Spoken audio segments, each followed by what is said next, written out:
নমস্কার সকলকে, Mithu's kitchen official চ্যানেলে আপনাদের সকলকে স্বাগত জানাই।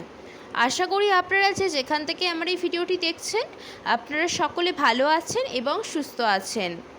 আজকে আপনাদের সাথে শেয়ার করে নেব ভীষণ হেলদি এবং টেস্টি সুজির পুর ভরা ব্রেকফাস্ট রেসিপি, যা কিন্তু বাচ্চাদেরকে আপনারা চাইলে টিফিনেও বানিয়ে দিতে পারেন কিংবা সকালের বা সন্ধ্যের জলখাবারও তৈরি করে দিতে পারেন। তাহলে চলুন রেসিপিটি শুরু করা যাক। তার জন্য প্রথমে একটি বোলের মধ্যে যে বাটি মেপে আমি 2 বাটি সুজি নিয়েছি সেই বাটিরই আমি এখানে দিয়েছি 1 বাটি টক দই এবং সেই বাটি মেপে এখানে দিয়েছি 1 বাটি পরিমাপ করে জল। এখানে মেজারমেন্টটা কিন্তু ভীষণ ইম্পর্টেন্ট, যতটা সুজি নেবেন তার অর্ধেক পরিমাণে টক দই দেবেন, এতে করে ফ্লেভারটা খুব সুন্দর আসে। তার জন্য এখানে খুব সুন্দর করে কিন্তু আমি সমস্ত উপকরণগুলোকে একটা চামচের সাহায্যে হালকা করে মিশিয়ে নিয়েছি এবং ঢাকা দিয়ে এটাকে আমি রেখে দেবো 10 মিনিটের জন্য। যেহেতু সুজি রয়েছে সেই ক্ষেত্রে সুজিটা কিন্তু খুব সুন্দর মতো সেট করতে হবে, তার জন্য এখানে আমি ঢাকা দিয়ে রেখে দিয়েছিলাম 10 মিনিট। যদি হাতে সময় না থাকে সেই ক্ষেত্রে 5 মিনিট রাখলেও হবে। এতে করে কী হবে, সুজিটা খুব সুন্দর মতো ফুলে উঠবে এবং জলটা যেটুকু পরিমাণ রয়েছে সেটাকে টেনে নেবে, মানে অ্যাবজর্ব করে নেবে। তারপরে এটাকে আমরা মিক্সিং জারের মধ্যে দিয়ে খুব সুন্দর করে কিন্তু একটা পেস্ট এখানে তৈরি করে নিচ্ছি, যাতে করে কোনোভাবে দলাভাব না থাকে এবং খুব সুন্দর একটা পেস্ট স্মুথ ব্যাটার তৈরি হয়। তার জন্য অল্প পরিমাণে জল দিয়ে খুব সুন্দর করে কিন্তু এখানে আমি পেস্টটাকে তৈরি করে নিয়েছি। ব্যাটারের ঘনত্ব কতটা রাখছি সেটাও কিন্তু আপনাদেরকে এখানে দেখিয়ে দিচ্ছি। একটি বোলের মধ্যে কিন্তু ব্যাটারটা আমি ঢেলে নিলাম। তারপরে এর মধ্যে আমরা দুটো জিনিস মেশাবো, সেটা হচ্ছে প্রথমত পরিমাণ মতো নুনটা দিয়ে দেব। নুনটা পরিমাণ মতো দেওয়ার পরে যাতে এই ব্রেকফাস্ট রেসিপিটা একটু ফ্লাফি এবং জালিদার হয় সেই জন্য এখানে দিয়েছি ছোটো চামচের হাফ চামচ বেকিং সোডা। তারপর একটা হ্যান্ড হুইস্কের সাহায্যে খুব ভালো করে এটাকে ফেটিয়ে নিতে হবে। 2 মিনিট মতো সময় নিয়ে এটাকে আমি ফেটিয়ে নিয়েছি এবং ব্যাটারের ঘনত্বটা আপনাদেরকে আরেকবার দেখিয়ে দিচ্ছি। না তো বেশি পাতলা হবে ব্যাটারটা, আবার না বেশি গাঢ় হবে। ব্যাটারটা আমাদের একদম রেডি হয়ে গিয়েছে। ব্যাটারটাকে আমরা একটা সাইডে রেখে দিয়েছি। এরপরে আমরা এই ব্রেকফাস্ট রেসিপি মধ্যে যে পুরটা দেব তার জন্য পুরটাকে আমরা তৈরি করে নিচ্ছি। কড়াইয়ের মধ্যে বেশ খানিকটা পরিমাণ সাদা তেল গরম করে নিয়েছি। তেলটা খুব ভালো করে গরম হয়ে আসলে এর মধ্যে দিয়ে দিয়েছি একটা সুন্দর ফ্লেভারের জন্য সামান্য পরিমাণ হিং। হিংটা দেওয়ার পরে বেশ খানিকটা পরিমাণ দিয়েছি গ্রেট করে রাখা আদা দেওয়ার পরে এখানে কাঁচা পাকা লঙ্কা 5 থেকে 6টা আমি ছোটো ছোটো করে কুচি করে নিয়েছি। ঝালটা যে যেমন খেতে পছন্দ করবেন সেই মতো এখানে ব্যবহার করবেন। তারপরে আদা কাঁচা লঙ্কাটা একটু ভাজা ভাজা করে নেবার পরে এর মধ্যে দিয়েছি পরিমাণ মতো হলুদের গুঁড়ো, সামান্য পরিমাণ দিয়েছি ধনের গুঁড়ো এবং সুন্দর যাতে একটা কালার আসে সেই জন্য দিয়েছি কাশ্মীরি লঙ্কার গুঁড়ো। যেহেতু কাঁচা লঙ্কার পরিমাণটা অনেকটাই রয়েছে সেই ক্ষেত্রে গুঁড়ো লঙ্কাটা ব্যবহার করলাম না। আপনারা যদি ঝালটা বেশি খেতে পছন্দ করেন সেই ক্ষেত্রে গুঁড়ো লঙ্কাও এখানে দিতে পারেন।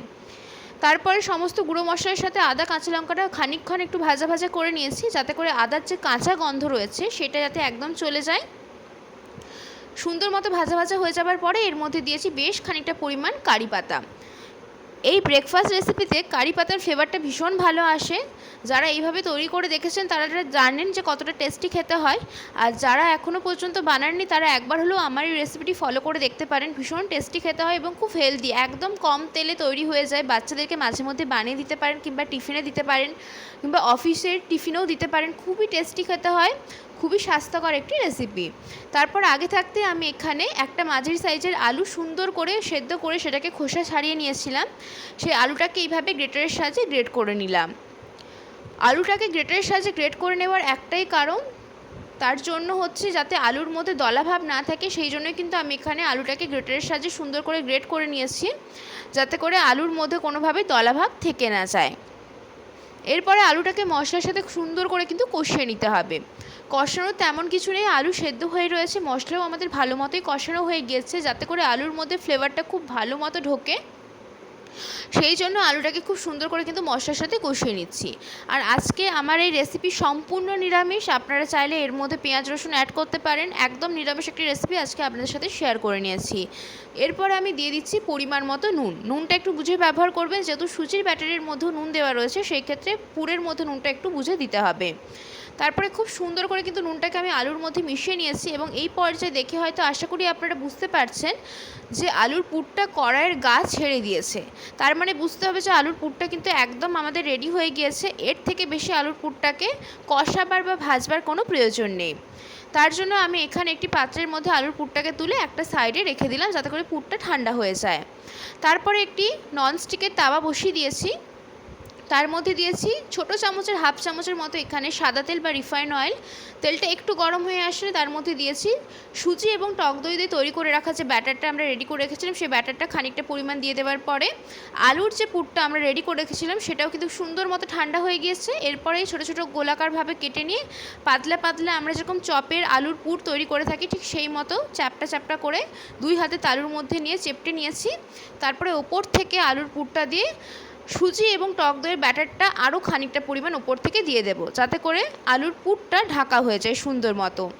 দিয়ে ঢাকা দিয়ে লো টু মিডিয়াম ফ্লেমে 2 মিনিট রেখেছিলাম। 2 মিনিট পর আপনাদেরকে ঢাকা খুলে আমি এখানে দেখিয়ে দিচ্ছি কত সুন্দরভাবে কিন্তু এটা সেট হয়ে গিয়েছে। ওপরটা যখন একদম ড্রাই হয়ে যাবে, ঢাকা খুলে যখন দেখবেন, তার মানে বুঝতে পারবেন যে যখন এটাকে আমরা উল্টাবো বা পাল্টাবো তখন কিন্তু কোনোভাবেই কোনো অসুবিধা হবে না, বা ননস্টিকের যেহেতু তাওয়া রয়েছে কোনোভাবে চিপকে যাওয়ার কিন্তু কোনো সম্ভাবনা নেই।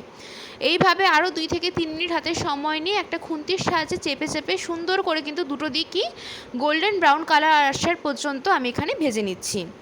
এইভাবে কিন্তু ভেজে নিলেই আমাদের এই মুখরোচক স্বাদের হেলদি টেস্টি সুজির পুর ভরা ব্রেকফাস্ট রেসিপি একদম রেডি হয়ে যাবে। আজকের রেসিপি আপনাদের কেমন লাগলো অতি অবশ্যই করে কমেন্ট করে জানাতে পারেন। যদি ভালো লেগে থাকে তাহলে অবশ্যই করে আমার চ্যানেলটিকে সাবস্ক্রাইব করে দেবেন, লাইক শেয়ার কমেন্ট করতে ভুলবেন না। আর যদি এরকম নিত্য নতুন রেসিপি পেতে চান তাহলে অবশ্যই করে আমার চ্যানেলটিকে সাবস্ক্রাইব করে দিয়ে আমার চ্যানেলের পাশে থাকার অনুরোধ রইল। সেম পদ্ধতিতে আমি কিন্তু এখানে আবার একটা তৈরি করে নিচ্ছি। আরও সামান্য পরিমাণ তেল দিয়েছি, তার মধ্যে দিয়েছি সুজি এবং টক দই তৈরি করে রাখা ব্যাটারটা। ওপর থেকে আলুর পুরটা দিয়ে খানিকটা পরিমাণ ব্যাটার আবার ওপর থেকে আমি দিয়ে দিয়েছি, যাতে করে ব্যাটারটা সুন্দর মতো আলুর পুরটাকে কভার করে দিতে পারে। তারপরে ঢাকা দিয়ে এখানে আমি 2 মিনিট লো টু মিডিয়াম ফ্লেমে রেখেছিলাম। 2 মিনিট পর ঢাকা খুললে কিন্তু যখন দেখবেন যে ওপর দিকটা সুন্দর মতো সেট হয়ে গিয়েছে, তার মানে বুঝতে হবে যে এটাকে যদি আমরা ওপর দিকে পাল্টাই তাহলে কিন্তু কোনোভাবে কোনো অসুবিধা হবে না। তখন আমরা এটাকে অপর দিকটাকে পাল্টে সুন্দর মতো 2 পিঠ গোল্ডেন ব্রাউন কালার আসা পর্যন্ত ভেজে নেব। তাহলে কিন্তু আমাদের হেলদি টেস্টি সুজির পুর ভরা ব্রেকফাস্ট রেসিপি একদম রেডি হয়ে যাবে। এর সাথে কিন্তু সার্ভ করার জন্য কোনো সস বা চাটনির প্রয়োজন হয় না, এটা শুধুই খেতে ভীষণ ভালো লাগে। বাড়িতে অবশ্যই করে একবার ট্রাই করে দেখতে পারেন। যদি ভালো লেগে থাকে তাহলে অবশ্যই করে আমার চ্যানেলটিকে সাবস্ক্রাইব করে দেবেন। আর এই পুর ভরা সুজির রেসিপি যদি বাড়িতে ট্রাই করে থাকেন তাহলে আমাকে কমেন্ট করে জানাতে পারেন যে এই রেসিপিটি আপনাদের কেমন লেগেছে এবং এই রেসিপিটি আপনাদের কতটা ভালো লেগেছে সেটা কিন্তু কমেন্ট করে আপনাদেরকে জানাতে পারেন।